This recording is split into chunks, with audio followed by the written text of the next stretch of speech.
Magandang araw po mga kababayan, lalong-lalo na ang ating mga kababayang OFW na nasa ibang mga bansa ngayon at alam naman natin ang mga sitwasyon sa iba't ibang bansa. At syempre, nais din nating batiin ang lahat ng ating mga kasamahan, ang ating mga FGF, Filipino Guerrilla Forces na pinangunahan ni Supremo Serdado Enrique at ni Commander Bukay Metran. Ang atin pong pag-uusapan ngayong araw ay ang Halalan 2025. Ang tanong, may mapapala ba ang taong bayan? Ranger Kidlat Vlog, Retired Soldier's Opinion, Comment, Observation, Assessment. Makikita natin dito yung UKSTLM or UK School for Transformational Leadership Management ni Dr. Angelica. Ito po ay in-interview niya si Colonel Dado Enrique na nirate si BP Sara Duterte dun sa kanyang leadership. Napakaganda po. Magandang panoorin ang interview na ito ni Dr. Angelica kay Sir Dado. Kaya kung pwede, panoorin niyo po ito at i-share nang sa gayon ay mapaganda pa, mapadami yung views ng interview na ito ni Sir Dado with Doktora Angelica. Nakabase siya sa UK. No? Ang kanyang pangalan ng kanyang podcast is UK School for Transformational Leadership Management.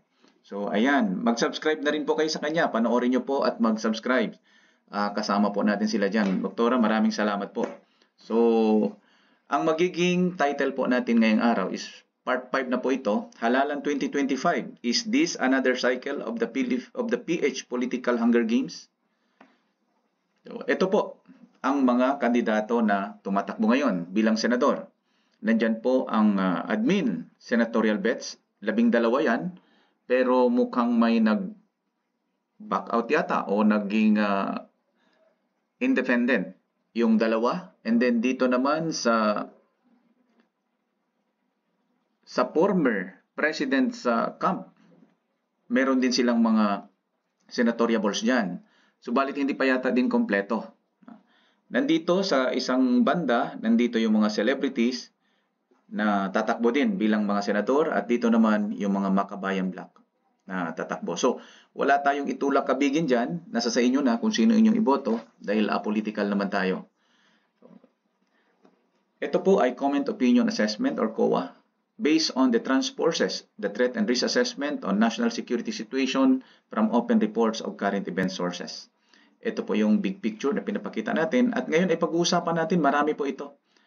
Yung bad capitalists, yung political butterflies, yung leftist group at ang political rivals. Kasi halalan po ang ating pinag-usapan, sila po ang mga kasama dyan. So pag-uusapan po natin sila ngayon, araw na ito. Bago po yan, nais ko munang batiin ang ating mga OFWs na mga nag-subscribe sa atin. Si Ma'am Teresita Nobilla from Sydney, Australia. Kumusta po kayo, Ma'am? Mel Pacabagua from Europe.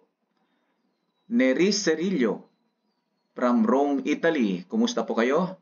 Orlando Sabala from Australia. Sir, magandang araw. Nori Sakaguchi from Japan. Ma'am Nori, magandang araw po sa inyo. Jeffrey Salom mula sa KSA. Kumusta kayo dyan sa KSA? Sir Jeffrey Salom. Agri Habit TV from Germany. So, panoorin po din po natin to si Agri Habit TV at kung pwede mag-subscribe din tayo sa kanya. Rose B from Egypt. So, Ma'am Rose B, ingat-ingat po kayo dyan. Medyo malapit-lapit po kayo dyan sa nangyayaring kaguluhan ngayon dyan sa Middle East. La Arnie Silva TV. So, Hong Kong. So, mag-subscribe din po tayo. Panoorin natin si Ma'am La Arnie Silva sa kanyang TV, no? Good Deed Sun Limited, Libya. So, kumusta po kayo lahat dyan? Sana ay nasa mabuting kalagayan kayo, ating mga modern day heroes, ang ating mga OFWs. Maraming salamat po sa inyong pagsakripisyo para mabigyan ng remittance ang inyong mga mahal sa buhay at syempre, it keeps the economy of our country afloat. So dahil sa inyo, napakahusay. Maraming salamat. At syempre, nais ko ring batiin ang ating iba pang mga subscribers, no? Si Sir Lionheart, na nanonood sa atin mula sa Port ID. Kumusta po kayo dyan? Mengo, maraming salamat po sa inyong mga comment and inputs. Daniel Bacujo, Sir Daniel, Sir Marcel Katakutan, Ma'am Maria Sanchez, Gingfu, hello, kumusta po kayo? Trexie Garcia, ma'am, magandang araw.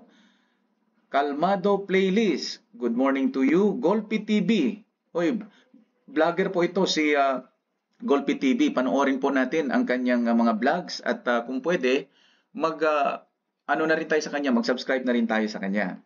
Felix Awit, hello sir, good morning. Sir Romeo Maberit, good morning to you, Sir Romeo, at maraming salamat sa inyong mga comments. Rowel Narbuada, Rangers lead the way. Ranger Rowel Narbuada, magandang araw sa iyo. Arceli Calvo, Ma'am Arceli Calvo, good morning. Ma'am Evelyn Matsumoto, si Recap, good morning Recap, and siyempre si Danilo Alarba, SR Class 27-78, kumusta kayo dyan mga kabady, Rangers? So tropang OFW, vlogger din ito, so kung pwede panoorin po natin ito at mag-subscribe na rin sa kanila. So yun po ang ating mabasa lang muna. Yung ibang hindi ko pa nabasa o natawagan ang kanilang mga pangalan, sa susunod po siguro. So tuloy po tayo. Halalan 2025, another cycle of the Philippine Political Hunger Games. Bakit ito ang naging title natin? Tingnan natin. So, the vicious cycle of socio-political oppression and systematic economic exploitation cover up. May mapapala ba ang taong bayan sa darating na halalan 2025? Mga kababayan, magbalik tanaw po tayo. At dito po, hindi na tayo masyadong maging seryoso, no? So, titingnan natin kasi kung iseryoso natin masyado, medyo bigyan natin ng konting light, na medyo i-lighten natin konti ang ating usapan ngayong araw. So, ilagay natin si Politiko Manok. Bakit Politiko Manok? Kasi putak ng putak eh. Nakita nyo naman kung anong pinuputak ng mga, palaging puputak. So, kaya Politiko Manok. Okay? Bad kapitalista itlog. Matinik ito. Magagaling ang mga bad capitalist, no? So, eto, tingnan natin po. Ano ba ang nangyari dito? So, eto si Politiko Manok. Pinagbibintangan niya si kapitalista itlog na economic saboteurs. Sagot ni kapitalista itlog, sabi niya, corrupt ka, Politiko Manok. Ayan, hoarders ka, sabi ni Politiko, doon kay bad capitalist. Sabi naman niya, mandarambong ka.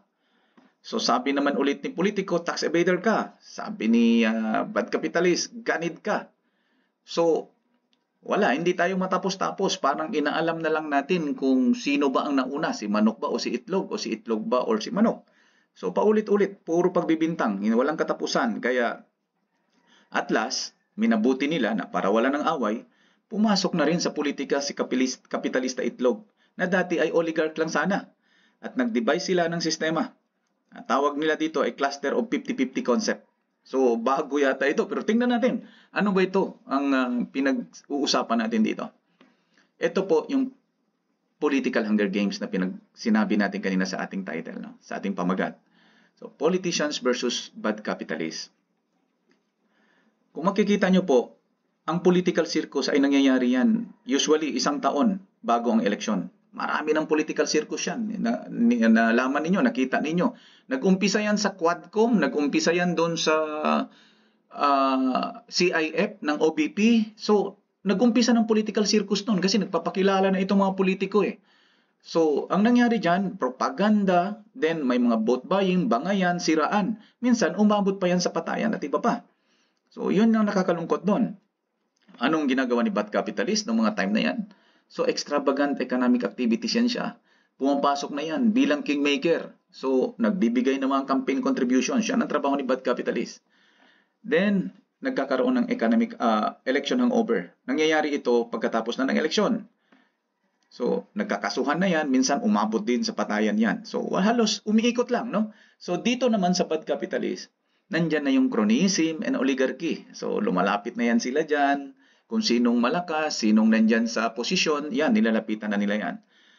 At ang third cycle niyan is yung political maneuvering or alignment. Nangyayari ito pagkatapos ng hangover eh. Kasi, Dito sila, ito yung mga political butterflies, naglilipatan ng partido, nagbabalimbingan para makakuha ng grasya. Mula doon sa, alam na kung nasaan yung pera. So dito naman, market control ang ginagawa ni bad capitalist. Hoarding, smuggling, etc. Itong market control, ito yung law of supply and demand eh. So meron yan, mamaya ipapakita natin. So hintayin nyo lang at ito tuloy tayo. Showcasing, controlling happens after maneuvering. Ano ba ito? So dito na binibigay yung 4Ps, ayuda, AIX, tupad, AKAP, MAIC, projects, pakulo, etc. Yan, hindi po natin kinokontra. Mas gusto natin na nabibigyan ng mas maraming ayuda, maraming tulong ang ating mga kababayan, especially yung mga mahihirap. Subalit, tingnan po natin mamaya kung ano ang ginagawa ng mga politiko tungkol dyan sa mga bagay na yan. Kasi lumalabas talaga na ginagamit nila yan para sa personal lang interest. So, dapat lang na ibulgar natin to, i-expose natin to nang malaman ng ating mga kababayan na hindi sila dapat nagkakaroon ng utang na loob sa mga politiko. In fact, ang mga politiko ang may utang na loob sa atin kasi pinagkukulimbat nila, pinaglulustay nila ang ating pera. So, eto po, pagdating sa bad capitalist, money back time yan eh. Yung government fund and taxes, napupunta yan lahat ulit sa mga kapitalista. Why? Dahil yung pera sa 4Ps, ayuda, AIX, tupad, AKAP, MAIP, yung mga projects, napupunta yan sa kanila eh. Sila yung mga kapitalista, doon ulit babalik ang perang yan. So, anong nangyari dito? So, note na ang showcasing is 20 to 40% votes. Probability lang yan, hindi naman ito exact. This is just an estimate. Pero pag controlling, may 50% plus 1 votes yan. True vote buying yan eh. So, tingnan nyo, subalit kailangan talaga nila na panatilihing mahirap ang ating mga kababayan. Tayo, pilitin nila at sikapin nila manatili tayong mahirap. Dahil kung ang mga kababayan natin na mga Pilipino ay may laman ang tiyan, ay tiyak makapag-isip. At baka hindi sila iboto. So, ginagawa nila, parang ito, alaga at pakawala. Mamaya, ipapakita natin yan. No? So, rich and politicians are getting richer, poor are getting poorer. So, lalong yung mayaman, ang mga mayayaman at mga politiko, samantalang lalong naghihirap ang ating mga mahirap na kababayan. Ano ang ginagamit nila dito? Ano ang pinaglalaruan nila dito? Hunger. Kaya nga, political hunger games. Pinaglalaruan ng mga politiko at ng mga bad capitalist ang kagutuman ng ating mga kababayan upang manatili sa pwesto at makapagkamal ng maraming salapi. So, lumalabas na umiikot lang tayo dyan. Kaya nga tuwing eleksyon, umiikot lang tayo. Political hunger games lang yan. Another cycle of political hunger games. So paano natin ito maayos? Ito na, we are giving this bilang information or education sa ating mga kababayan. Nang sa gayon, alam nila kung paano bumoto. Kung ano ang dapat nilang gawin ngayong darating na halalan. Dahil kung pabayaan lang natin sila na ganito, tiyak, boboto lang yan doon sa mga politikong nagbigay sa kanila ng ayuda o nagbo-vote buying. So tingnan natin. The cluster of 50-50 concept. Ano ito? Ito. Kung ito yung buong populasyon, ito po parang networking po kasi ito eh. Ng provincial, city, municipality, and barangay. At ang pinaka nandun sa laylayan ay siyempre si barangay. So, ang barangay, sila yung naghahawak dyan sa mga tao. At yung mga pera, ayuda, o vote buying, napupunta yan sa kanila sa level nila at sila ang gagawa niyan. Or di kaya may mga leader-leader itong mga politiko dyan sa provincial and city, pababa doon sa mga sitio at mga barangay. So, anong ini-expect natin dito? Ito po. Ang 50% niyan is alaga, a cluster of 50%. Not necessarily underprivileged yan. No? Hindi kinakailangan mahihirap. Ang kinakailangan ng mga politiko dyan is yung mga ma-influensyang tao, yung may malalaking pamilya na vote rich, na maraming boto. So yun ang kanilang inaalagaan dyan. At dito naman sa kabila, yung pakawala, a cluster of 50. Ito naman yung hindi nila mahawakan. So, lumalabas na parang, alam mo yung alagang baboy dito sa kabila, sa kabila yung baboy damo kasi hindi niya hawak. So, ganyan ang ginagawa nila sa atin eh. Which is, talaga. So, ayaw nating magmura, pero itong mga politiko talagang mga ganid. Talagang, tingnan natin, itong ginagawa nila ito. So, binubusog nila yung dito sa kanilang alaga, binubusog sa ayuda. Kahit hindi yan sila mahihirap, nabibigyan yan sila. Kahit magtanong kayo sa mga barangay, nangyayari yan. At ito naman sa kabila, yung mga pakawala, kinukuha nila ito sa vote buying. No? Kasi ito, malamang, mga suki na rin nila sa vote buying ng matagal na, kaya nakita nila na nagbibinta ng boto at binoboto din naman sila. So, iyon. Ang minsan din naman, hindi lang yon sa vote buying. Minsan, binabayaran nila yan para hindi na pumuntang bumoto. Ikaw ba naman, pupunta ka pang magpakahirap, gagastos ka pa ng pamasahe, may binigay na sa iyo ng pera, huwag ka lang bumoto. Siyempre gagawin mo na. So, yun ang nangyayari dito. So, tingnan natin itong politiko. Anong ginagawa ng mga politiko? Dito sa politiko, nandyan ang tupad, AKAP, AIX. Dati, no? Ayuda for Peace Seniors. Dati, kontrolado nila yan. So, hawak nila yan. So, parang lumalabas na itong mga inaalagaan nila, dyan napupunta yung mga ayuda. Mga tupad, AKAP, AIX, for Peace Seniors. So, although ang seniors is sa lahat naman talaga yan. At saka yung for Peace, dapat sa mga mahihirap talaga. So, kailangan talagang ibigayan ng ating gobyerno. Pero sana hindi gagamitin ng mga politiko ang mga bagay na yan upang itulak ang kanilang political agenda. No, ginagamit nila yan na parang tinutulong nila doon lang sa kanilang alaga, yung mga pakawala, wala. So, yun po kasi. So, paano naman binibigyan o kinukuha o nabibili ng boto nitong si politiko itong mga pakawala? Kasi dito sa mga alaga, ayan, tupad, AKAP, AIX, ayuda, for Peace Seniors, no? Seniors and for Peace, walang problema. So, tingnan natin tong paano niya kinukuha ang pakawala. Ayun, honorarium, sahod, no? May bayad yan eh. Bayad yan, pero ang kakapal ng mukha, no? Ang daming illegal. Hindi naman magkaroon ng illegal dyan sa probinsya, sa city, o sa barangay kung hindi nila alam. So, may illegal, illegal quarry, illegal fishing, whatever. So, lahat ng illegal dyan, alam nila yan. So, kumikita yan, normal, alangan naman hindi. Etong corporate social responsibilities, minsan ito binibigay sa barangay. Aba, nakakarating kaya yan sa ating mga kababayan. Like for example, sa fishing. Siyempre, ang isang malaking barko, isang malaking kumpanya, magbibigay yan doon sa barangay na nakasakop doon sa kanyang fishing ground. Nakakarating kaya yun sa ating mga kababayan? Yun ang malaking katanungan. Then, ang corruption. Alam natin na yung mga bidding-bidding dyan, dumadating yan dyan. So, ang laki talaga ng problema natin. So, yan yung mga pera na yan napupunta doon sa pakawala. Samantalang, etong nandito, napupunta ito sa vote buying. Etong nandito, napupunta dito sa mga alaga. So, next is, ano dapat? So, dapat itong tupad, AKAP, AIX, dapat yan mapunta sa mga trabahador ng mga micro, small entrepreneurs. No? Kasi sila ang tupad kasi is tulong pangkabuhayan sa mga disadvantaged workers. Kung yun pala bakit napupunta sa barangay? Bakit sila ang mag-decide? Dapat yan ipunta sa mga micro and small entrepreneurs kasi nahihirapan sila para makasyon yung kanilang yung sweldo ng kanilang mga tauhan. And then of course, yung TODA, Tricycle Operators and Drivers Association, mayroon pa nga tricycad eh. Ang hirap na nun. Kung mabigyan natin yun doon sa kanyang pamilya o sa kanyang asawa, nakatulong tayo. No? And syempre, yung co-ops and associations, dapat yan napupunta yan. Ano ba itong AKAP? Ayuda sa kapos ang kita. So, ano ba ang AIX? Assistance to Individuals in Crisis Situations. Walang problema ito eh. Ipabigay natin kung pwede palakihin pa. Pero huwag kukunin sa mga politiko. Dapat nandun ito sa mga government agencies.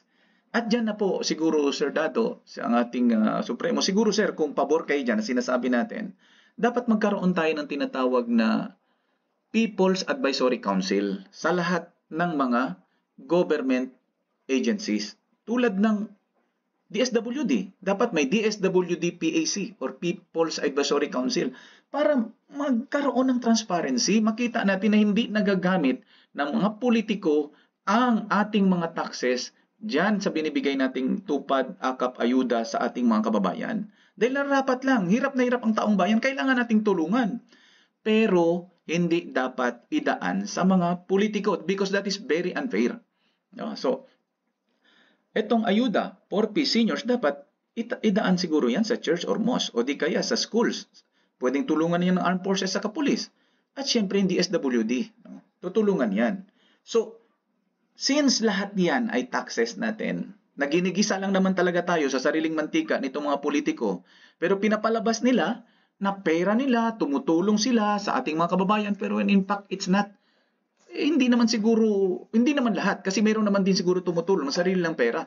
Pero eto, para mapatunayan natin na sarili nilang pera ang ginagamit nila para tulungan ang ating mga kababayan, then lagyan natin ito ng People's Advisory Council na hindi nadadaan ang lahat ng ito, ng lahat ng TUPAD, AKAP, AIX, Ayuda, Porpio Seniors sa mga politiko.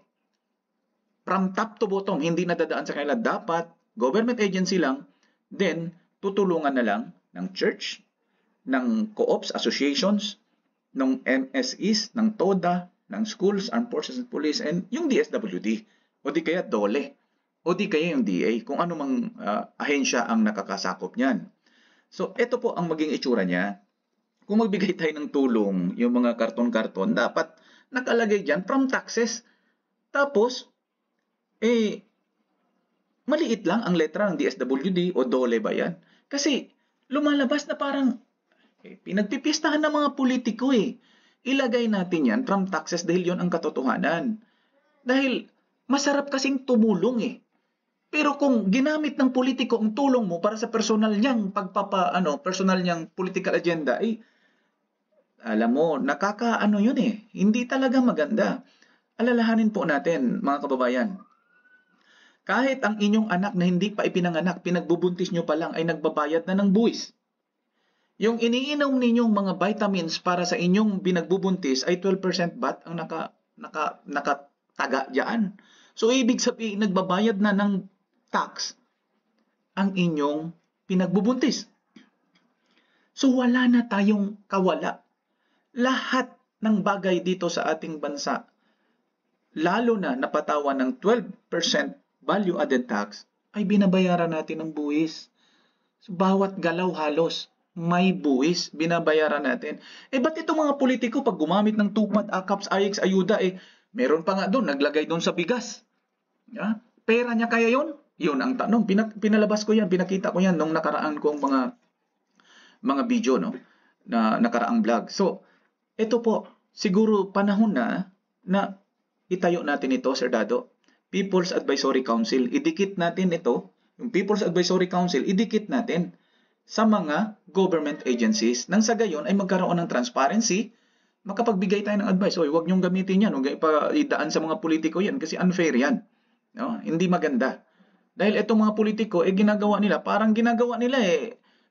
na lang na alagaing baboy at saka baboy damo itong ating mga kababayan. Ang sasakma ng mga ugali, ang kakapal ng mga muka na ginagamit itong ating pera, ang ating taxes, papunta doon sa kanilang political agenda. So, sino ang may kasalanan? Lumalabas ngayon dyan. So, di ba kanina napakita natin ito, si Politiko Manok at saka si Bad Kapitalista. Napagkasunduan nila ngayon lately, di ba nagkaroon sila ng kasunduan na kasi nandyan na sila sa politika pareho. Pinagbintangan nila ang economic provisions ng Constitution ang may problema. So, according to them, kailangan ng People's Initiative. So, yun nagkaroon ng People's Initiative, di ba? So, eto po yun. Yung riding in tandem. Sabi niya, tara na, mag-PI na tayo. May 5 kilong bigas at 5K sa papalakpak. Sagot naman ng kanyang ka-riding in tandem. Hiya, Anli Ayuda, AKAP, AIX, andito na. So, Anli talaga. Nakita nyo naman pag nagbigay. So, pasalamat tayo kay Princess Maui. Itong kanyang caricature. Wala naman itong ibig sabihin siguro. Hindi naman siguro ito kamukha ng kahit sino. Hindi naman ito picture. So, salamat kay Princess Maui. Paki-subscribe nyo na rin kay Princess Maui. Ang gaganda ng kanyang pinapakita doon sa kanyang page. And then, syempre ito. Tingnan natin kung ano ang comment, opinion, assessment natin dito sa mga bad capitalists. Kasi bad capitalists ang pinag-usapan natin kanina. Nandyan po ang elites at saka cronies, yung oligarchs, drug syndicate, hoarders, and smugglers. Ano ba ang assessment natin sa mga ito? Ito po. Ito mga elites and cronies, ang una nito is gusto nilang protektahan ang kanilang interes. So, sinusuportahan nila yung destroy and divert stratagem. Itong destroy and divert stratagem, ipapakita ko to sa next. So, may sinisiraan sila dyan. Habang sinisiraan nila, nada-divert yung tunay na sitwasyon, yung kanilang kapalpakan, nada-divert. Hindi na nakikita. Ang nakikita, yung kanilang dinidestroy. So, makikita nyo yan later. So, chance corruption. Pag may chance na mag-corrupt yan, talaga mag-corrupt. So, ini-instigate nila yung ICC. Why? Siyempre, cronies yan eh. Gusto nila manatili ang kanilang, manatili sila dyan sa posisyon at magkamal, no? Impeachment, siyempre, gusto nila kasi siyempre, pag hindi nila napa-impeach yung kalaban nila, abay, magkaroon sila ng malaking problema. So, strengthen cronyism yung gusto nila. And yung last dyan, gusto nila i-control yung financial institutions natin at ang politics. So, si oligarchs, anong gustong gawin nito? So, yun lang din. Protect yung interest niya. Nagpapondo ito para magkaroon ng connection doon sa high position, mga people with high positions in government. So, nagpopondo rin to sa mga politicians. Ngayon, sigurado, mga oligarchs, nagpopondo na yan sa mga tumatakbo. So, ini-instigate din ito ang ICC. Why? Because nagkaroon ito ng sama ng loob sa nakaraang administrasyon. So, influence politics. So, yan talaga. Oligarchs nga eh. To monopolize resources. So, monopolize nila yung resources. Then, mamanipulate nila yung economy. So, si drug syndicate, ano naman ginagawa nito? So, yun, mag-fund yan, political network. Fund versus adversary. Sino bang adversary nito? Di ba yung former administration din naman. At saka yung, syempre, yung BP ngayon. Fund to connect to higher position, people with higher position. So, meron yung pondo, nagpopondo ang mga yan. Fund versus anti-drug campaign. Siyempre, meron yung mga anti-drug campaign, siyempre papundohan nila yan para, alam mo na, kaya nga tinitira nila yung mga nag-anti-drug campaign last time eh. Ngayon, sino kayang gumastos dyan papunta sa ICC? Di ba? Eh, mahal yan eh. Pag nag-ano ka dyan sa ICC, nag-file ka ng case dyan, mahal yan. May presyo yan. Hindi basta-basta. Eh, bakit nakapag-file? Sino ba yan nag-file? Siyempre, sino bang natamaan? Sino bang nasaktan? Di ba, mag drug syndicate? Sino ba itong nag-file? Member ba ito ng drug syndicate? Abay, hindi natin alam. Kayo na po mag-isip. Lure law enforcer. Resurrect drugs outlets. So, nangyayari na ngayon yan. Yung resurrected na ang mga drug outlets. Then, ang gusto nila dyan is to establish drug cartel. So, si hoarders, anong gusto nito? Yung ganun din, nagpapand din ito to connect doon sa mga people with high position, no? Increase network. Gusto nito mag-increase ng network itong si hoarder. Fund politicians. Mag-fund ito sa CNNLTG. Bakit? Kailangan niya ng mag-fund dito sa mga local terrorist group because habang may gulo, nakakapag-hoard sila dyan. Ganyan talaga ang hoarders. Nagtatago yan ng mga pangunahing bilihin nang sa gayon magmahal yan. Ipapakita ko yan mamaya. Yung law of supply and demand natin dito. No? So, fund bribes. Siyempre, nagbabribe yan. Normal lang yan. Kung kaya niyang i-bribe niya talaga. So, manipulate din siya ng economy. Then, mag-establish siya ng hoarding system. Ganon din si smuggler. No? Hindi naman naiiba yan. Nagpapand din talaga ng politicians yan. Sila smugglers.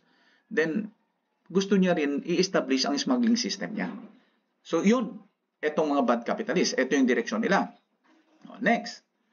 Ito yung pinali na gusto ni elites and cronies, yung control, financial, yung finance ng government and yung politics, no? And then ang oligarchs is manipulate economy, si drug syndicate is to establish drug cartel, si hoarders to establish hoarding system, and si smuggler is to establish smuggling system.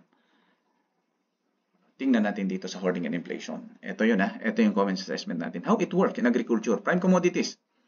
So, ito yung mga agri-players. Nandyan yung planting season, yung harvest season, then post-harvest season. Si farmers, ito yung number 1 agri-players dyan. Sa planting season, ang ginagawa niya, bumibili siya ng seeds, fertilizer, pesticides, and then gas para sa patubig. No? So, sa harvest season, bumibili siya ng sack. Kailangan niya ng dryer. At kailangan niyang ibinta yan ng maaga. Kasi, may credit siya eh. So, lalong tataas ang credit niya pag hindi niya nabayaran yung credit niya. So, start the cycle again after ng post-harvest season. So, ano bang nangyayari naman dito sa pangalawa? Si buyer and traders. No? Ito si buyer and traders, nagpapahiram yan ng kapital doon kay pag Kalamitan, nagpapahiram yan ng kapital dyan kay farmers. Then, pag malapit na ang harvest season, itong si buyers at traders, nagpapalabas yan ng maraming bigas sa merkado. Ini-increase niya yung volume ng bigas sa merkado. Anong mangyayari sa palay ni farmers? Abay, bumagsak ang presyo. Kaya nung bumagsak ang presyo, nagkakaroon ng forced selling si farmers. Mapilitan siyang ibenta kasi may utang siya rito eh. So, ang nangyari, wala na siyang kinita. Pinalabas niya ng maraming bigas, bumagsak ang presyo ng palay, binili niya kaagad lahat. So pagdating dito, kung post-harvest season na, abay, hinohoard na niya yan, tinatago niya yan, doon na lumalabas ang law of supply and demand. Next, is si agri-supply merchandiser yung producer ng mga agricultural supplies. Ano yun? Itong mga seeds, fertilizers, pesticide, yan. Iyan sila ay ini-increase nila ang price o di kaya hinohoard. Ay, medyo mahal ngayon kasi planting season eh. Ay, naubos na. Konti lang ang nilabas doon sa kanilang shelves para pagdating ng mga farmers na bumili, abay, wala na. So, natataranta na itong farmers kasi panahon na ng taniman, nakabili na lang seeds. Walang fertilizer, walang pesticide. So, mapilitan siya ngayon bumili ng mahal. So, anong nangyari dito sa harvest season? Nagbibinta rin ito ng sacks. At bumibili din ito ng seeds. So pagbili niya ng seeds, hindi lang ito palay pati mga pati mga onion. Pagbili lang ng seeds, mura. Pero pagdating naman dito sa post-harvest season, ayun na. Nai-inflate na, hino-hoard niya, nagkaroon ng law of supply and demand hanggang sa nakokontrol nila ulit ang presyo. So kung makikita mo, karamihan ng mga buyers at saka traders ay sila rin ang agricultural supply merchandiser producer. Sila rin ang bumibinta niyan. Kaya kawawa si farmers. Anong nangyari? Kaya si farmers hanggang ngayon, patuloy na naghihirap. At patuloy na yumayaman sila buyers at traders at saka itong, kasi iisa lang ito eh. So kung titingnan nyo, sinong humahawak ngayon ng ating food staple? Diba? Alam nyo na yan, marami yan sa inyo. Kaya tayo gustong kumalaban sa isang malakas na bansa, samantalang ang nag-hoard dito, ang nagkokontrol, karamihan ng ating mga pagkain, ay sila na. Consumers tayo, anong ginagawa natin? So, law of supply. Pag low ang supply, mataas ang presyo. Sumusunod tayo doon. Pag mataas ang supply, mababa ang presyo. Nangyayari yon during planting season, low supply yan, high price. Pag harvest season, high supply, low price. Pero sandali lang yon. Pagdating ng post-harvest season, ayun na, dependent na ulit tayo sa trading price ng mga buyers and traders ng bigas at saka kung anumang prime commodities. 5, yung NFA at saka government, anong ginagawa nito? Ito po, inadequate assistance sa mga farmers at saka sa consumers. Yung tarification, nandyan, pero anong nangyari? Binaba pa. So, buyer of wet, low quality palay, ano ba namang klaseng ideya yan? Dapat bumibili ng magandang klase. Hindi yung wet and low quality palay. Pwede niyong bilhin yan, pero bumili rin kayo ng mga quality. Hindi yung low qualities. Grabe naman. Kaya nga, not competitive ang NFA and government. Yung post-harvest facilities niya is kulang. Hindi katulad ng mga buyers and traders. So, ang nangyayari sa atin is ito. Yung inflation, hoarding, law of supply and demand, ayun. Umiikot lang tayo dyan. Hindi tayo nakakawala dyan. Nakulong na tayo dyan. So ngayon, may bagong ginawa ang pamahalaan. Republic Act 10845, the Anti-Agricultural Economic Sabotage Law or AGES Law. Maganda ito, mga kababayan. So kudos sa inyo dyan, sa gobyerno na gumawa nito. No? Sa pamahalaan for doing this. So sana ituloy nyo na. Di ba? Meron naman tayong dyan, ginagawa na. So, tuloy nyo na.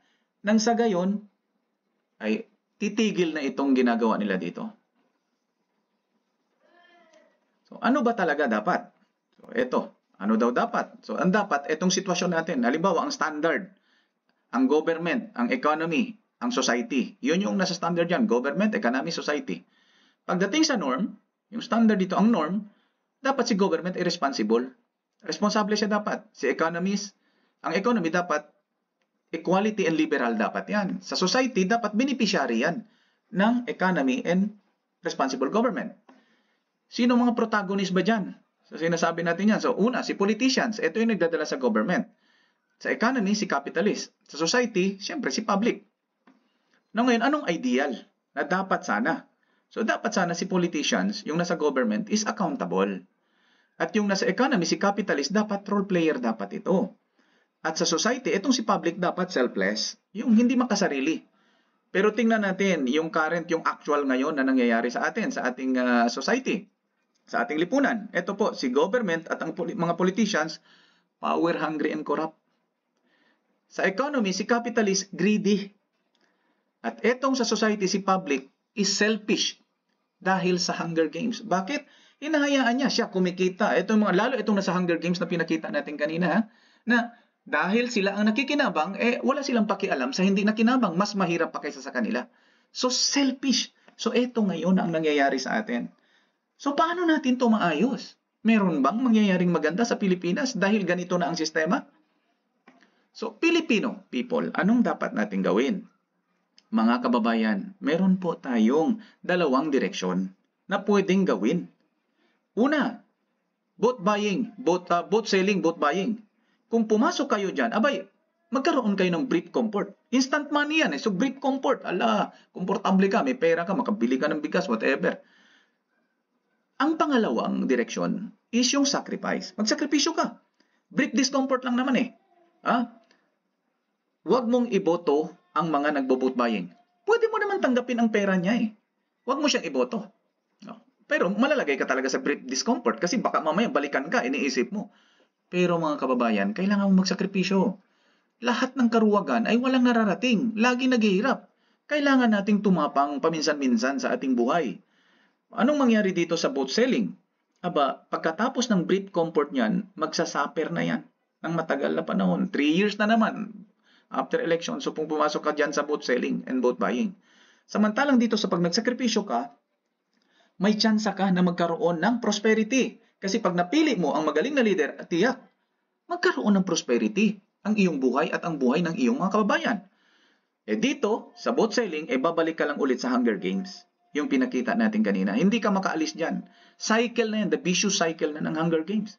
Pero kung dito ka sa sacrifice, posterity ito, makarating ito sa iyong mga anak, sa iyong mga upo, at saka sa lahat ng henerasyon na darating. So, anong magagawa is, dito kasi sa vote buying at vote selling, kontrolado ka ng mga politiko. Samantalang dito, pag nagsakripisyo ka, control mo ang sarili mong buhay. Makokontrol mo ang sarili mong buhay kasi magkakaroon ng prosperity at posterity at the same time. So, yan sana, alam niyo po mga kababayan, kung bakit natin ikwento ito, no? Itong sacrifice. Kasi po, lahat naman ng gustong maging sundalo, gustong maging doktor, gustong maging maestro, teachers, gustong maging nurse, lahat yan sila nagsakripisyo. Nag-aral, nagsakripisyo upang marating ang kanilang mga ambisyon.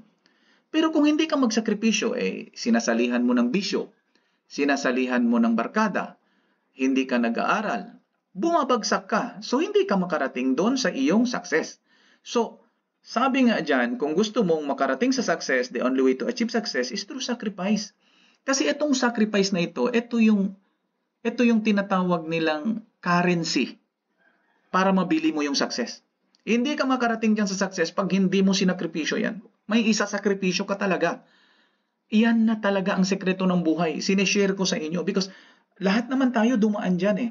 Pero hindi lahat na-realize na ang currency pala para ma-achieve mo, ma-obtain mo yung success is sacrifice. Sabihin nila, hindi, disiplina. No. Discipline is just part of sacrifice. You sacrifice something to be able to become disciplined person. Mag-training ka, whatever, sumunod ka sa sinabi ng magulang. So, those are sacrifices. Kasi may sinasacrifice kang ibang bagay. May gusto ka, sinakripisyo mo, sinunod mo itong gusto ng magulang mo, which is tama. So, sacrifice. Kailangan natin ng sacrifice. Konting sakripisyo lang po, mga kababayan. Mga Filipino people, mga kababayan, konting sakripisyo po para mabago natin ang ating lipunan. Magkaroon kayo ng brief discomfort, sandaling pag-discomfort lang, pero magkaroon kayo ng prosperity. So piliin yung magagaling at mabubuting leader na mga politiko na alam nyong hindi magnanakaw at hindi korap. Ano ito? Sinabi dito, no? Balikan natin dito sa sacrifice. Ayun. si Activism for Social Transformation. Titingnan natin ano itong nandito. Ito po, makita natin, medyo 2023 pa ito, pero tingnan natin na anong nakasaad dito. This is part of the activism. The task force's funding in the proposed 2023 national budget. The Makabayan bloc of the House of Representatives asserts the NTF-ELCAC can no longer be entrusted with billions of pesos, as it allegedly could not even justify its previous expenditures. The House earlier reduced the agency's proposed budget from 10 billion pesos to 5 billion. Kabataan Party List Representative Raul Manuel particularly slammed the NTF-ELCAC's village development funds. Sinisilip natin yan na every time na sasala ang Kongreso sa budget deliberations. Kasi so ayun, sinisilip lagi ang mga pondo ng NTF-ELCAC, yung pondo ng AFP, ng Armed Forces and Police. So siguro naman na mga sirs, mga moms, pwede na ninyo, nasilip naman na ninyo, baka pwedeng tigilan na. Dahil wala na wala nang direksyon. Hindi nyo man lang nasilip yung inyong Resolution 10 ng Congress. So wag na rin yung silipin din ng mga yan kasi yan naman ay dumadaan yan sa proper accounting diyan sa Office of the President kasi national security yan. Mahirap naman ibulat-lat nyo yan ng gusto. Ito po. Ito pang ibang activism. Kung makikita nyo po, ano ba? Ayun. Sa patuloy yung sinasagawang programa ng multi-sectoral group, sa pangunguna po yan ng Bayan Southern Tagalog sa bahaging ito ng Commonwealth Avenue dito sa Quezon City. Bahagi pa rin ito ng kanilang tinatawag na SORA o State of the Region's Address. Galing pa sila sa UP Diliman at ang programa ngayong araw ang hudyat ng pagtatapos sa kanilang 5 araw na protest caravan. Ayon kay Kyle Angelo Salgado, ang tagapagsalita ng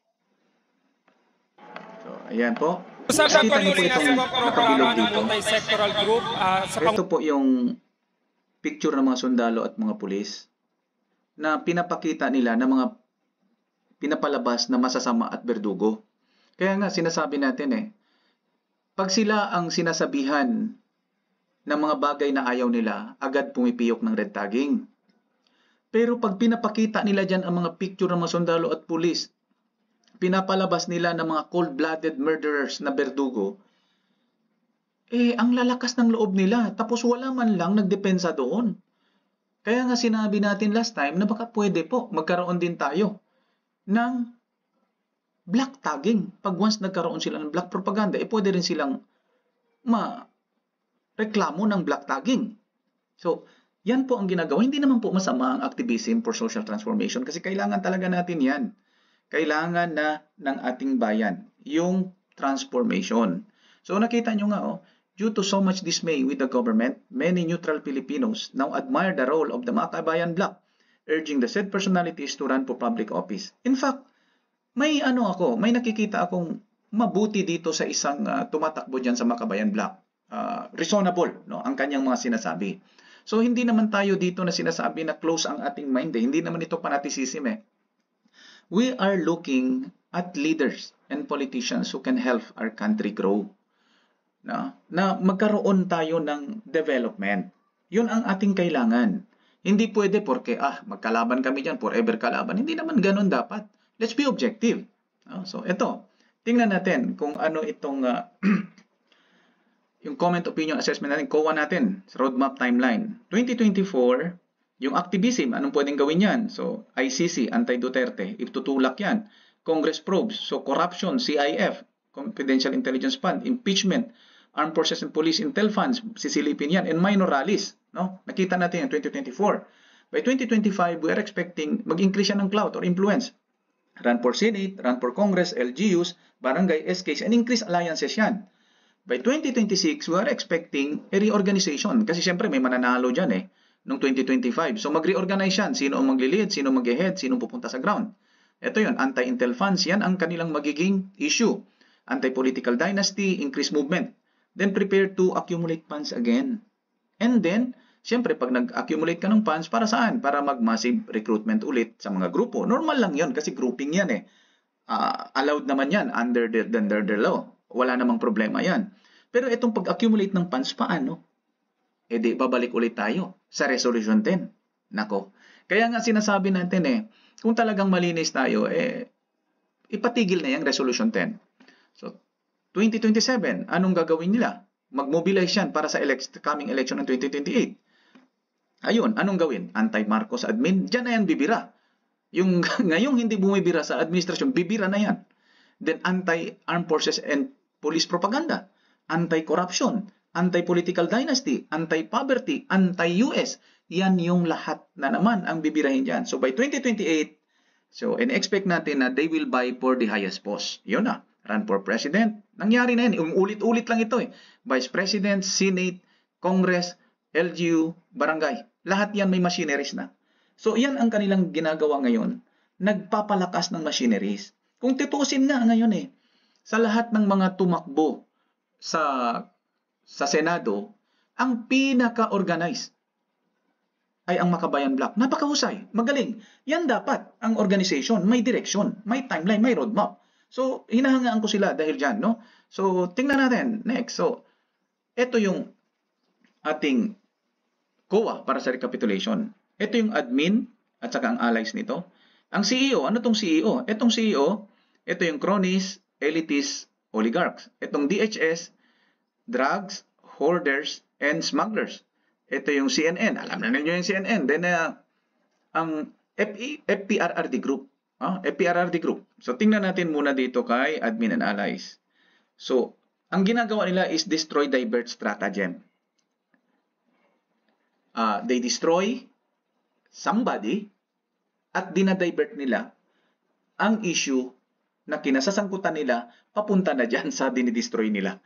Oo, meron tayo niyan. Huwag kayong mag-alala. Kaya nga may healingin ako mamaya. Pag hindi nila pinagbigyan yung healingin natin, ilalabas natin yung destroy and divert stratagem. ICC, arrest and impeach BP. Yun, talagang gagawin nila yan. Yun ang kanilang direksyon na ICC arrest doon sa former president and then ma-impeach yung BP. Kasi kalaban nila sa politika. Quintacom, yung probes. Aba, may quinta na. Dati quadcom lang, ngayon quintacom na. Sige, pero maganda yung lasa na gusto nilang isinali dyan sa quintacom, yung hoarding and smuggling. Napakaganda. Yun na nga, may batas na silang ginawa. Diyan ako bumilib sa kanila. Diyan sa quintacom, bumilib ako sa government, sa admin, because merong direksyon, may plano na. At ang plano nila is tama. Pero dito sa pagpapaaresto sa dating presidente at pagpa-impeach sa vice presidente, nako, kung ako sa inyo, tigilan nyo na yan. Wala talagang mabuting pupuntahan yan. Remember, yung former president ay inilagay ang kanyang sarili sa peligro. Kasama ang kanyang buong pamilya, mga anak at apo. Para lang mabigyan ang ating bansa ng tahimik at ligtas na pamayanan at buong sambayanan. Alalahanin mo yan. Alalahanin natin yan, mga kababayan.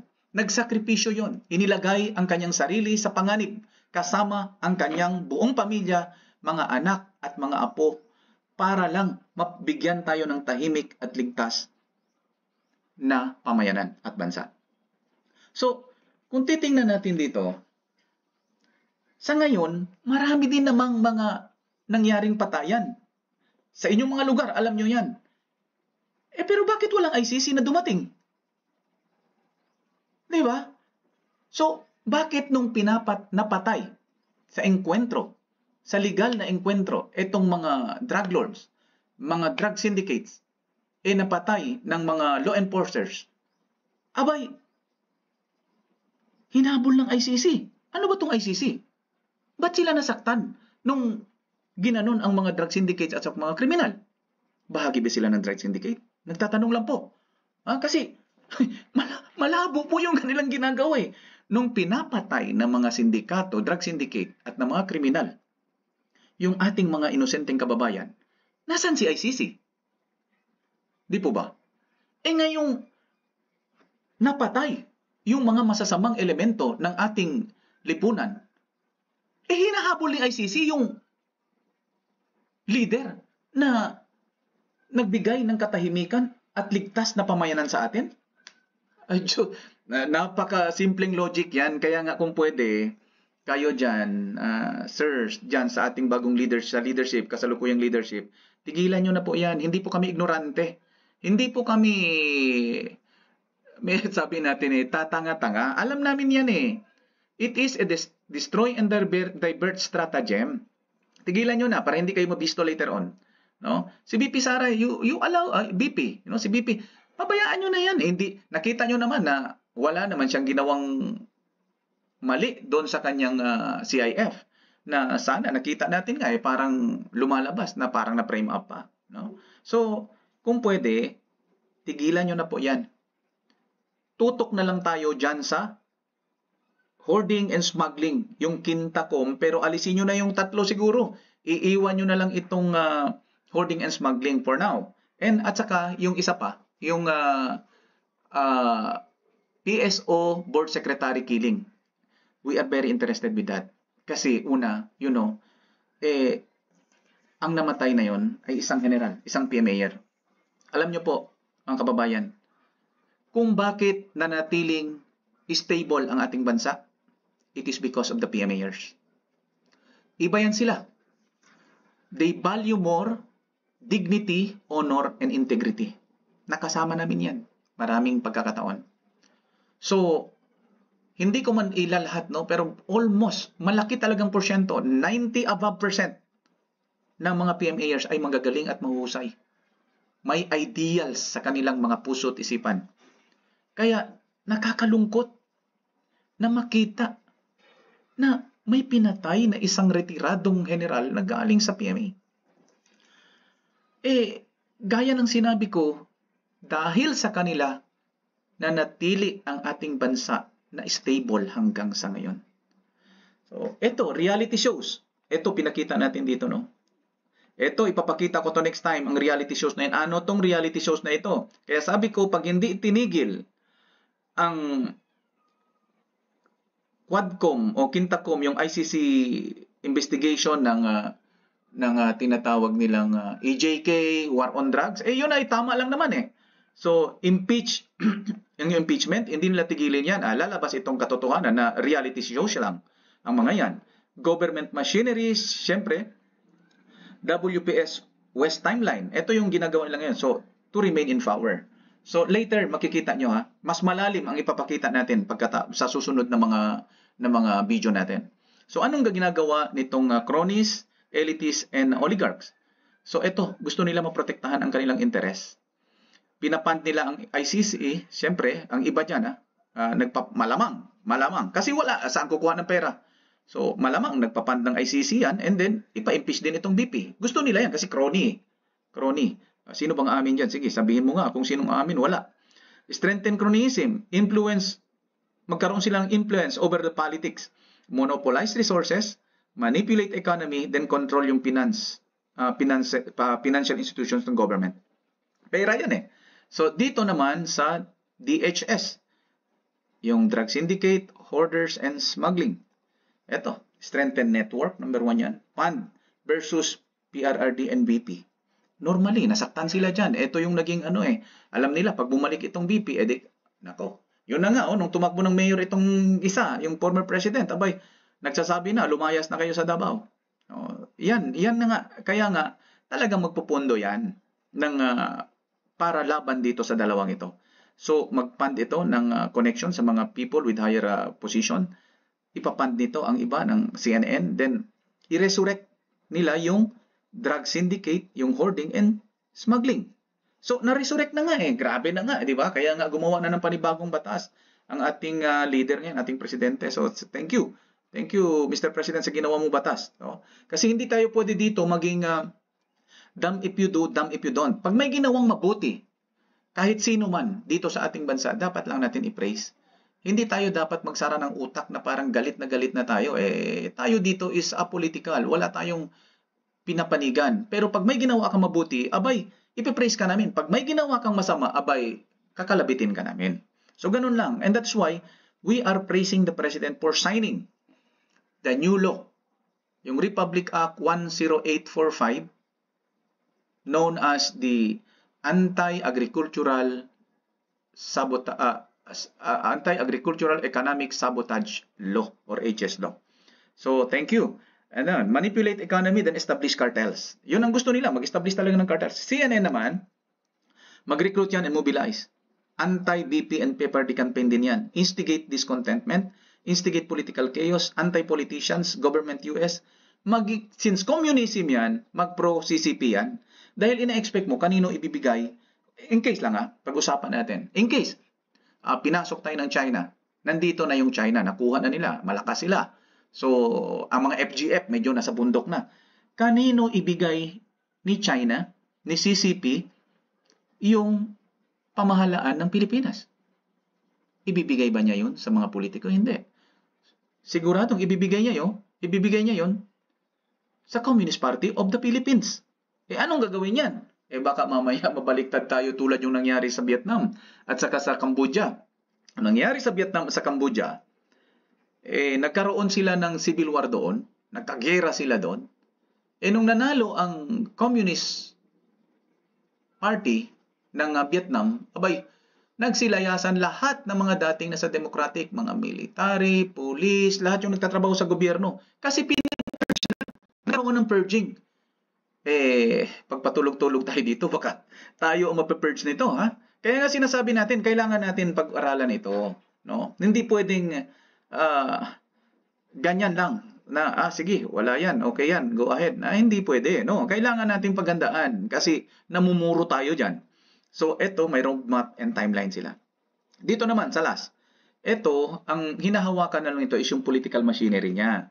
Yung popular support niya, dito talaga siya nag-umaasa sa popular support. Then info machineries, then concerned citizens. So kung titingnan yung mabuti, etong nakapula, kumbaga, nagkaroon ng unholy alliance yan. Hindi naman lahat kasi dito sa admin alliance sinabi natin divert, destroy. Hindi kasama yan, no? Pero dito sa tatlo na ito, nagkaroon ito ng unholy alliance. At dito, solo na yan. Itong PRRD group, kalaban na ito ngayon sa politika. So sa politika lang. So, kanya-kanyang interest pa rin kahit iisa na sila ngayon, kaya nga temporary alliance lang. So, eto. Tingnan natin. Sabi ni Mark Cuban, everybody's chasing power and nothing will give you more power than military and AI. So, pinapalabas niya lang na dalawa ang powerful talaga dyan. Military and AI. And that is why, maraming tumatawag sa armed forces na bakit daw ang dami ng talamak na ang mga pangyayari sa ating bansa, bakit hindi sinasawata ng ating armed forces. Mga kababayan, hindi po yung trabaho ng armed forces. No. Ang armed forces of the Philippines ay, ang armed forces is, apolitical yan. Hindi pwedeng i-drag sa mga bagay na yan. Tingnan nyo nangyari noong 2004. Yung mga young captains, pumunta sila doon. Pumunta sila dyan sa Metro Manila. May ginawa silang adventurism. Anong nangyari? Diba? So, hindi ganyan. Kasi ang ating mga nag-lead sa ating armed forces ay mga well-versed ang mga yan, matatalino ang mga yan, mga genius yan, magagaling yan. So, hindi nila gagawin yon without legitimate reason. So, what are the legitimate reason? Tatanungin natin. Number 1, corruption. Why corruption is a legitimate reason? Because corruption is a matter of national security. Anything that is a matter of national security, that is a legitimate reason for the armed forces, no, to intervene. Kaya nga ayaw natin na i-drag ang armed forces dyan. What we are trying to do is a People's Advisory Council. Kasi, paano na lang kung i-drag natin ang armed forces, then later on, naging nasanay na sila sa ganong adventurism. It's not good. And that is why, hayaan natin ang armed forces. Alam nila kung anong dapat gawin dyan. Alam nila kung kailan at ano ang dapat nilang gawin. Gaya sinabi ko kanina, kaya tayo nanatiling stable ang ating bansa, it's because this group of PMAers, na mga graduates ng PMA, magagaling sila to keep the balance of our society. Kaya nga, sila ang nag-lead sa armed forces, nag-lead sa Philippine National Police. So nakita nyo kung ano, kaganda ng balance. Nanganganib nga lang tayo, baka pagka wala na yung sila dyan sa ibang posisyon, baka nanganganib ang ating balance dito sa ating bansa. So, we have the power, but we don't have the will. If we want change, we must have the willpower to act because only by doing can we achieve change. So, dito mga kababayan, ano ba ang pinagmula ng problema? Balikan natin ulit. Sabi nila economic provisions and political provisions. Titingnan natin. Ease of doing business accordingly, taxation, nandiyan naman lahat. Economic provisions, restrictions, foreign ownership of lands. Pero ang totoo dito sa economic provisions, etong weak check and balance system lang naman dito eh. Then sa political provisions, tingnan natin yung sinasabi nila dyan sa PI, no? Kaya nagkagulo-gulo tayo dyan sa PI na yan eh. Election terms and expenses. Ito kasi, mga kababayan, dito sa election terms and expenses, every 3 years, accordingly, gumagastos di umano tayo ng 13 billion every 3 years.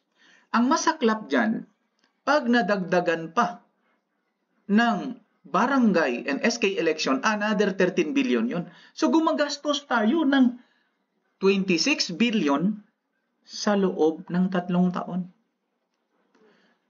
Sulit ba? Yun ang tanong. Sulit ba? Eh yan ang malaking problema kasi ang binoboto natin ganon. Ang pumupunta ay karamihan korap. Naglulustay ng pondo ng bayan. Ginagamit yung mga ayuda para sa kanilang political agenda. Eh kaya nga sinabi na natin kanya, tinuro natin kung paano dapat gawin. So, good leadership continuity o 3 years lang or 6 years lang naaalis na. Halimbawa, presidente, ang former president, for example, ilagay na natin kasi hindi pa tayo pwede magsalita para sa present president, former president. Mahusay, magaling, maganda ang pamamalakad. Pero after 6 years, nasa na siya? 3 years pa lang after, nagiging lame duck na siya. Halos ang mga leaders ng ibang bansa ayaw na silang kausapin. Why? Wala na silang power eh. Kasi after 3 years, wala na sila dyan. And that is why good leadership continuity is very necessary. Kaya ako, noon ayaw ko yan. Sabi nila economic provisions, pero ako ayaw ko sa economic provisions din naman lang eh. Dapat pati political. Why? We need good leadership continuity. Ayan, may namumuro na naman tayo. Magaling na leader. Halimbawa, yung BP ngayon. Magaling na leader. Pag yan pumalit, sayang, another 6 years, tapos na naman. Eh, bata pa. Kaya nga, dapat sana, maayos natin ito. So, hindi lahat nung nakalagay doon sa PI ay masama. Mayroon din namang mabuti. Ako, I'm just trying to be fair.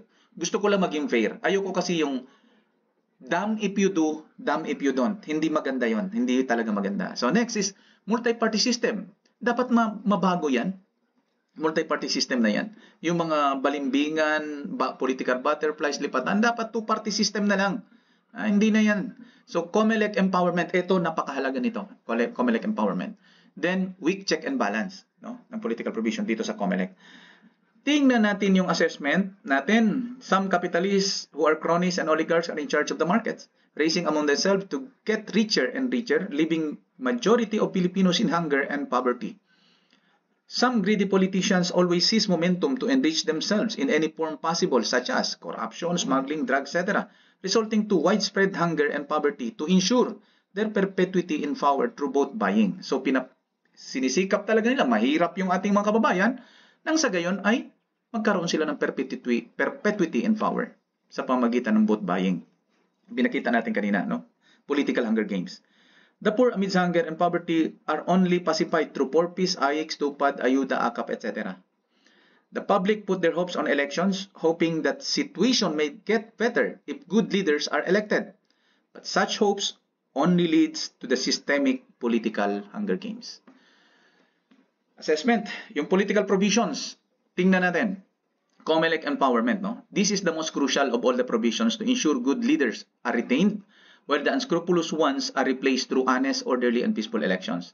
Thus, we are suggesting, kung pwede siguro ito, Sir Dado, no? Supremo Sir, and Commander Bukay, at syempre si Ma'am, baka nanonood sa atin, si Doktora ng UK SLTM, no? People's Advisory Council or PAC shall be composed of of political entities and personalities as follows. 1. Yung Chairman Emeritus, no? 3 each, former CJ, then MUP, retired, at saka yung PAC, yung People's Advisory Council. Then kasama niya si COMELEC Chairman, yung Secretariat, yung Commissioners, then members, Chief of Staff, AFP-PNP, NBI Director, and allow AFP-PNP and NBI to effect outright arrest and prosecute violators of the Omnibus Election Code. Kasi ngayon pinag-aaway-away nyo lang ang mga tao Walang nanguhuli. Tapos sabi nyo, videohan nyo pa, kailangan pa ng technicality sa lahat ng mga ebidensyang ibibigay. Ay nako, panloloko yung ginagawa nyo, Comelec. Mayroon naman paraan. Ayan sinishare na namin sa inyo. Gumawa na kayo ng PAC, People's Advisory Council. At yung pinakita namin dito, yan na yung gawin nyo. Including yung all election watchdogs. Yung NAMPREL, PPCRB at saka Kontradaya. Isali nyo na yan dyan sa Chairman Emeritus. Para naman hindi kayo-kayo lang nagbi-meeting-meeting kayo diyan sa inyong board yata yan diyan May tawag sila diyan Nalimutan ko lang. Comelec Chairman and Commissioner, sila lang nag-uusap-usap diyan Paano yan? Paano namin malaman anong transparency meron diyan?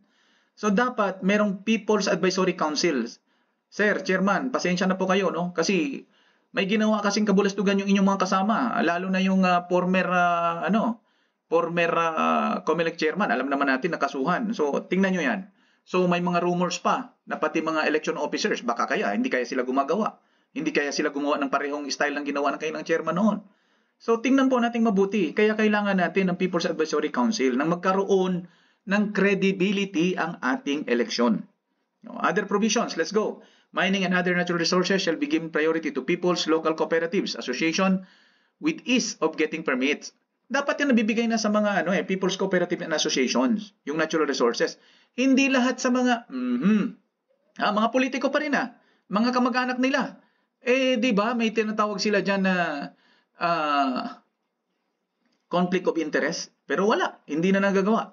All procurement and clearing of funds process of executive, legislative, judiciary shall be made inconsistent with Republic Act 9184. Baliktad. So, except for their respective intelligence fund.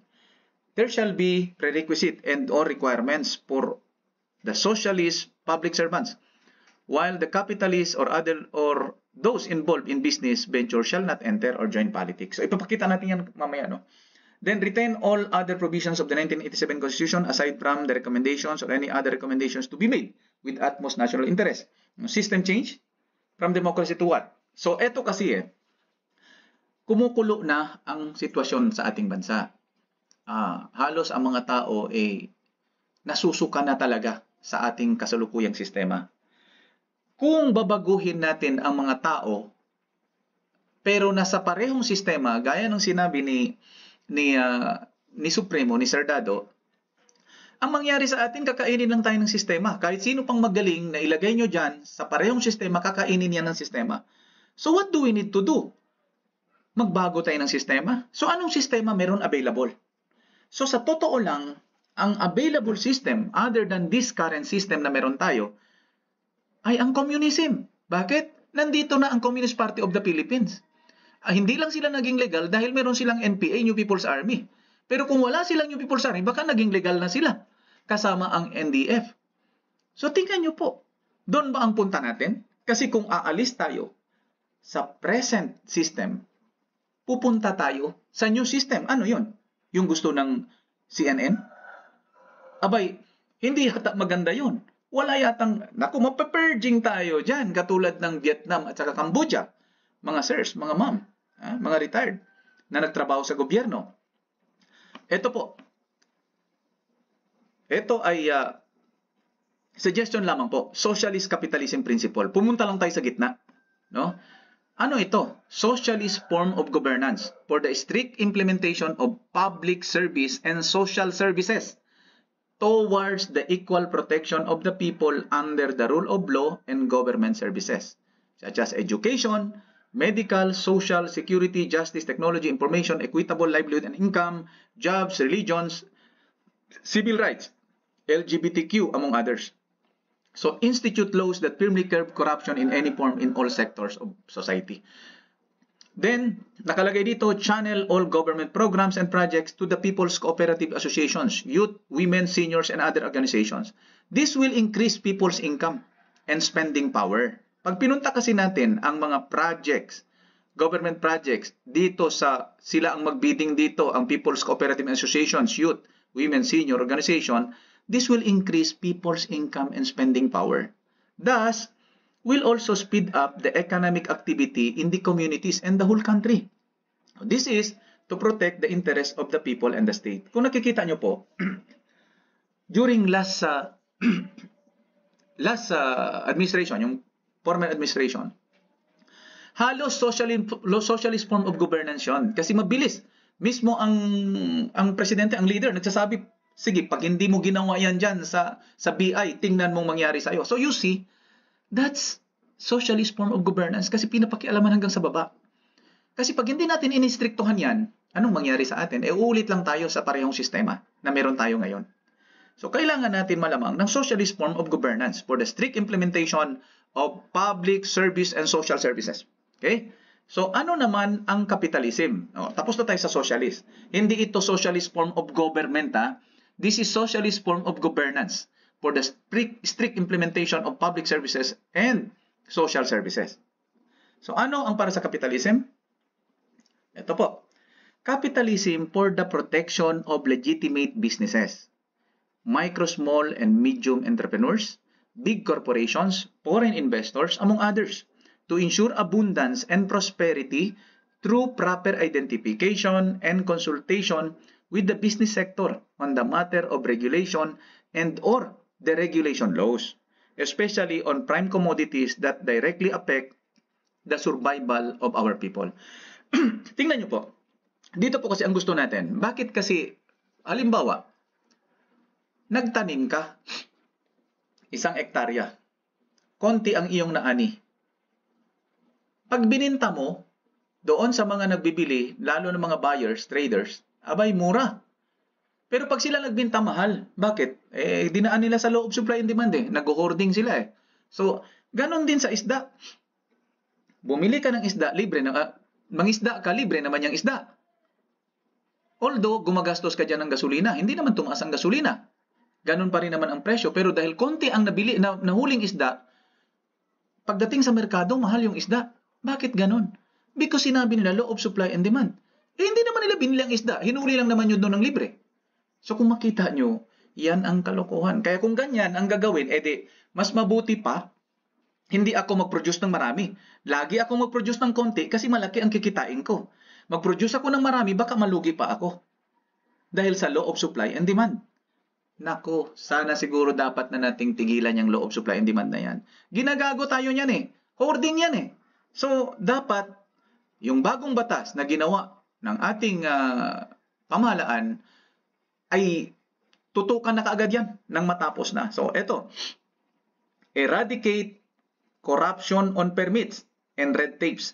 Grant merits for businesses granting corporate social responsibilities transparently and support businesses in cases of economic or financial crisis. No? Dahil pinasilong nyo kami sa panahon ng tag-init, papayungan din naman namin kayo sa panahon ng tag-ulan. So, yun dapat. Kumbaga nagtutulungan lang. No? So hindi na dapat pumasok itong mga negosyante, mga kapitalista dito sa politika. Hayaan na ang mga socialist. Sila na lang ang mag-handle doon. Kasi poprotektahan din naman kayo Kasi mahirap kasi pag napasukan ng mga kapitalista, ginagawang negosyo ang politika. So yan dapat ang direksyon natin siguro. Sa tingin ko lang, suggestion lang Sir Dado. Ma'am Angelique, Doktora Angelique, at sa Commander Bukay, at sa lahat ng ating mga sumusubaybay, mga subscribers. No? So, ito po. Two different entities working together hand in hand towards peace, development, and prosperity for the Filipino people. So, socialist capitalism principle. Yun ang ating nakikita na pwedeng magandang ipalit dito sa sa current system natin. Kasi kung hindi natin talaga, sabi nga ni Sir Dado hindi siya papasok sa kasalukuyang sistema dahil kakainin siya ng sistemang yan. And that is why, pinakita natin ang isang sistema na pwedeng pamalit na hindi communism, but socialist capitalism. Why? China is socialist capitalism. Vietnam is socialist capitalism. Lahat yung mga dating communism ay hindi na communism, they are socialist capitalism. So, see, kung nasaan sila ngayon, why not? Gawin natin, no? So, let's see. Wow, galing.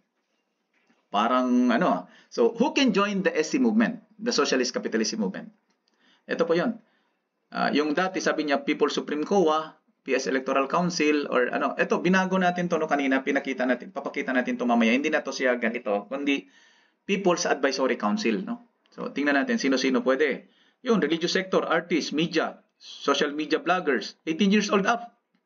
Business sector, contractor, freelancers, OFWs, all private employees, farmers, fishermen, traders, medical, dental workers, BSWs, teachers, academics, retired, active, all government workers, barangay officials, pwede naman si TODA, labor group, MUPs retired and active, survivor dependents, court agents and employees, no? Court agents and employees, napakahalaga kasi they play a vital role in our society. All engineers, scientists, IT sector yan, sila din, grabe rin.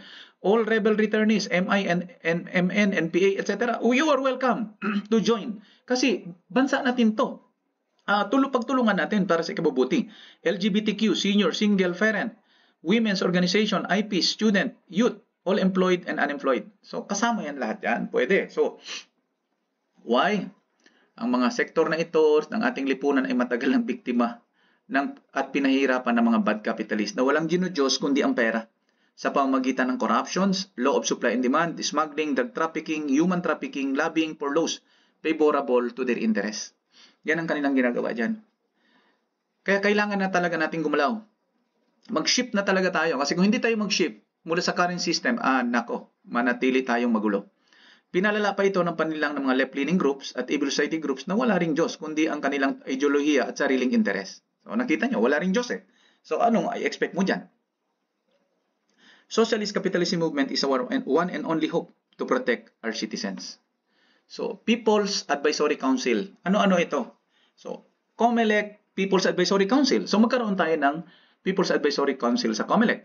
Kasi hindi naman tayo pwedeng tanggalin ang COMELEC eh. Maglagay na lang tayo ng People's Advisory Council sa COMELEC upang bantayan ito. Kasama na ang mga election watchdog. So bakit? Kasi ang pipiliin natin dito sa People's Advisory Council, mga matataas na opisyal ito dati ng gobyerno na nag-retire, na para mabantayan kung ano ang ginagawa doon, magkaroon ng transparency. Diyan siya kasama sa mga commissioners. Diyan sila kasama sa mga commissioners ng COMELEC. COA, ganun din. COA People's Advisory Council na rin lang. Para yung Advisory Council, pupunta doon, i-check, i-inspect, okay, ganito. Karapatan natin yun. Dahil atin ang bansa na ito, binabayaran natin ng COA, binabayaran natin ng COMELEC sa pamagitan ng ating mga taxes. DSWD People's Advisory Council, yan, para hindi magamit ng mga politiko yung binibigay ng mga ayuda. Kung ano man yung ayuda galing sa DSWD. Hindi magamit ng mga politiko para sa kanilang political advancement, political agenda. No? Yung parang ginagawa alagaing baboy at saka baboy damo eh. Biruin mo, ginagawa nila yan sa ating mga kababayan. Ang kakapal na mukha nila, hindi naman nila pera. So, DPWH People's Advisory Council, DA's People's Advisory Council, DOLE People's Advisory Council. So, yan dapat ang ating ilakad na lang siguro. Sir Dado, tingnan nyo kung maganda ito, no? I-scrutinize nyo pa naman ito eh. Pinipresent lang natin. So, ito yung present natin last time. Yung etong nakapula dito, yung pursue SRDP, Self-Reliance Defense Posture and Multi-Alliances. Ito naman ang ginawa ngayon, nangyari. So, nagpapasalamat tayo sa Presidente dahil sinign niya yung Self-Reliance Defense Posture Revitalization Act. Kasi gaya ng sinabi ko, hindi tayo pwede dito na damn if you do, damn if you don't. Hindi po magandang attitude yon. Bansa po natin ito, may leader dyan. Tingnan nyo nga si BP. May sinabi ba siyang masama para sa kanyang presidente? Wala. So, ganun ang attitude ng leader. Hindi pwedeng damn if you do, damn if you don't. Na lahat ng gagawin niya ay kahit tama, mali pa rin. Gawa siya ng mali, mali. Pag gumawa siya ng tama, mali pa rin para sa iba. Damn if you do, damn if you don't. Hindi maganda yon. So, hindi magandang attitude yon. So, we have to, pag may ginawang mabuti, ay let us praise them. Dahil nararapat magandang ginawa na ito, makakatulong talaga to sa ating bansa. Kaya nga, balikan lang natin yung sinasabi natin doon sa Quintacom. No, gawin na lang Twincom kasi yung iba doon, yung EJK, yung drug war, kung ano pa doon, wala naman talagang kabering-bering yun eh. Kasi in the first place, gaya ng sinabi natin kanina, ang mga namatay dyan ay kalimitan, mga dating kriminal, mga drug suspects. Maliban sa iilan. Yung iilan naman, nakulong yung pumatay ng hindi drug addicts, na napatunay na hindi drug addict. Yung mga bata na pinatay dyan sa Caloocan yata yun, o saan ba yun, hindi ko alam, hindi ko sigurado. Pero, iyon ay napakulong.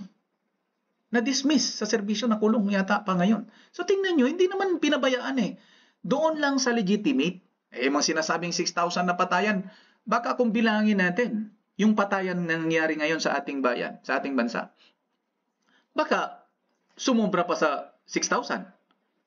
Kaya mag-ingat-ingat tayo, mag-isip-isip tayo, baka paulit-ulit na lang tayo na pumupunta sa ICC. Sino bang pumupunta sa ICC? Di ba siyempre agrabyado? Sino bang agrabyado doon? Di ba mga drug syndicate? Abay, drug syndicate ba ang pumunta doon? May connection ba sa drug syndicate yung pumunta doon na nagreklamo sa ICC? Hindi natin alam. Bakit siya naging agrabyado? Yun. So, tingnan natin wala tayong gustong sisihin dito. So, dito nakita natin ang Quintacom kung pwede gawin na lang Twincom. Ang tutukan na lang nito ay yung PCSO Board Secretary killing at yung hoarding and smuggling. Kaya, sa lahat ng mga nakikinig sa atin, ng mga ating mga subscribers, maraming salamat. Naka 1 oras at 20 minutos po tayo ngayon. Magandang araw at mabuhay po tayong lahat.